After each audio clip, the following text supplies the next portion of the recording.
We are officially going into the fourth month of 2025.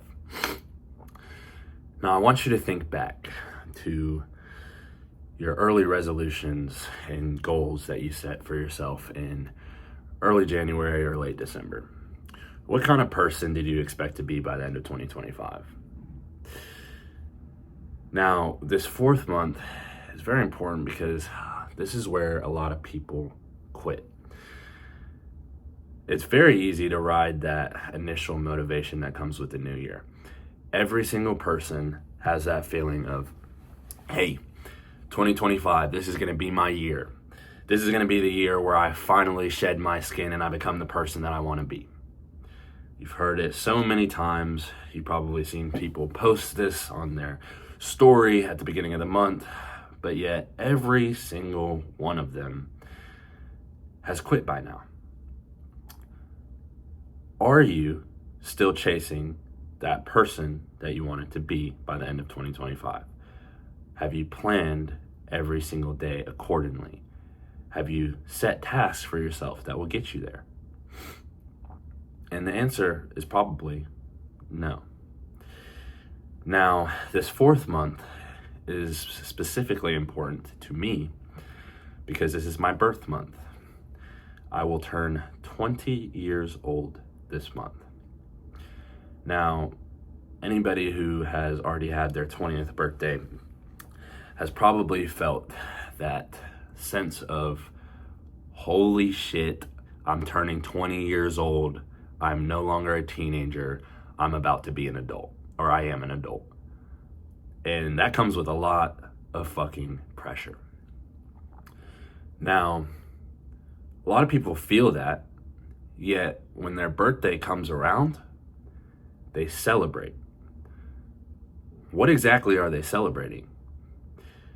Because in my eyes, I haven't accomplished what I want. I would be celebrating empty accomplishments.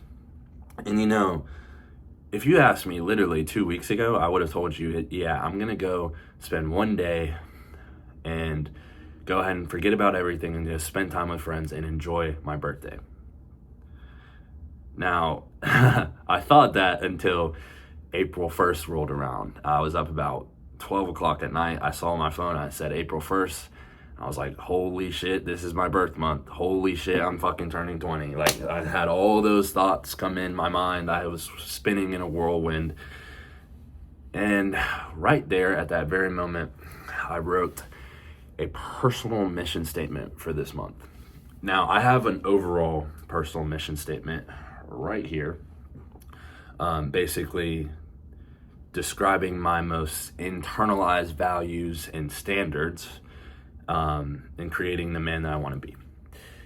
So, where a lot of people mess up, why a lot of people have already quit during this year, they rode that initial sense of motivation, right? And a lot of you, if you're watching this channel, you probably know by now that you can't ride off motivation. You will constantly go up and down and ride troughs and highs.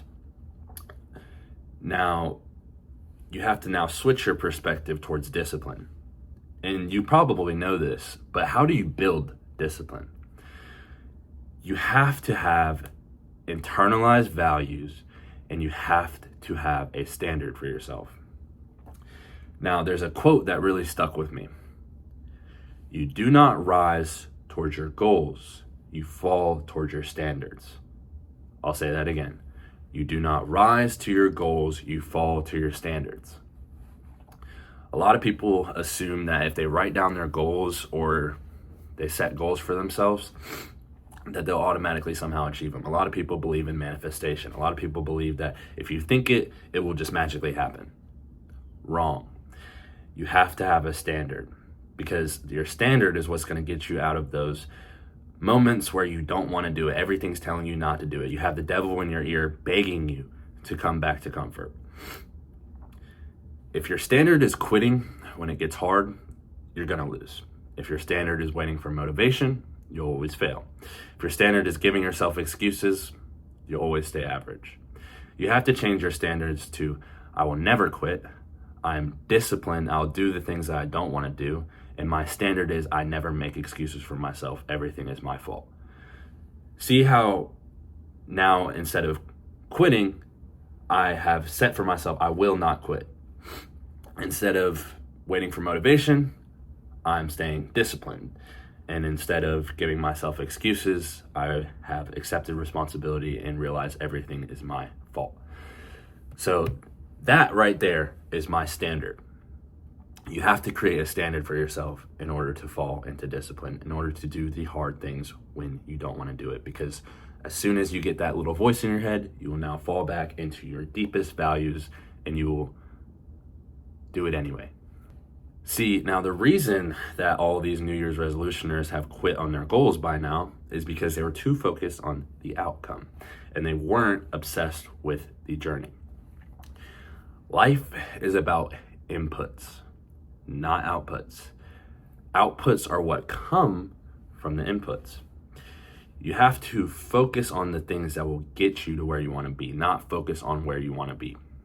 The problem is that's not the most appealing option. What gets your brain sparking is always going to be the outcome. But the thing that separates the people who stick to their goals for the entire year and the people who failed by April is the fact that the people that kept going, they decided they were going to plan how they were going to get to that goal. You can't just plan the goal. You can't just write, hey, I want a Lambo by 22 years old. Or, hey, I will save $100,000 by X time. You have to plan out how you're going to get there, and daily you have to task out what you're going to do to propel you to that spot. Now, the tricky thing is falling in love with the process isn't something that's just going to come naturally. All right, you have to flip your perspective entirely. Instead of saying, I have to do this, reframe it and say, I get to do this. I get to wake up early. I get to push my body. I get to suffer. That is how you now switch your perspective towards being grateful for the moment that you are in. If you are grateful for the moment that you're in, it's so much easier to stay disciplined and get to where you want to be. You have to find beauty in that pain. You have to understand that voice telling you not to do it, when you're faced with the most amount of friction, when you're sitting there and it's just feeling harder than it's ever felt before, is that much more important that you do it on that day, because that is where you're being built. The next time that you don't feel good or you're tired, now you have something to fall back on. Hey, I did it when I was much more tired. I did it when I was sick. Why can't I do it now when I have more energy? Now, the hard truth that not many people are going to tell you is there is no finish line. There's not. You're never going to just be satisfied. You're never going to be okay with where you are in life, especially if you're on this personal development journey. There's always room to improve, because God did not make any one of us perfect, and we can never be perfect. We can only strive for perfection, and that is a lifelong journey that never, ever ends. Yes, it's still important to set goals. Yes, it's still important to have an end goal in mind, but once you achieve that goal, it's time to set more. It's a never-ending process. You're not gonna ever reach the finish line. That's why it's so much more important to fall in love with the journey, because that is what life is. Life is not a game of outcomes. You can't focus on the output. You have to focus on the inputs. The inputs is what gets you to the output. Gratitude is the number one thing that's going to allow you to fall in love with the journey.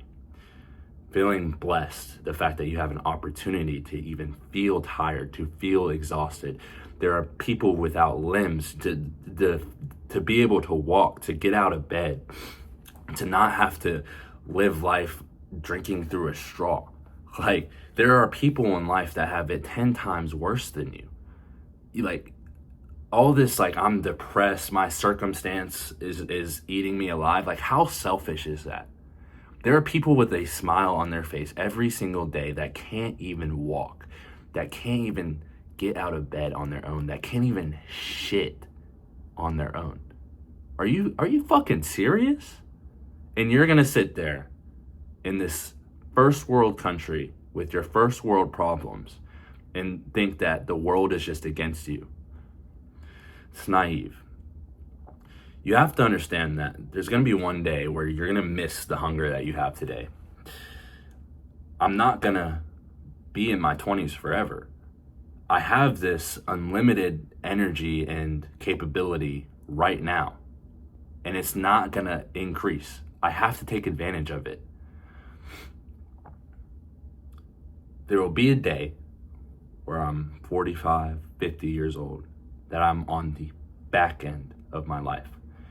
And would I rather work then, when I have less energy and less capability? Or would I rather sit here and do the hard shit while everybody else wastes their 20s? It's a very easy decision for me. Anytime that I feel like I'm not making strides or I'm not making progress, the number one thing that keeps me grounded is remembering me a year ago. A year ago, 2 years ago, 3 years ago. What did that Joseph want for his life?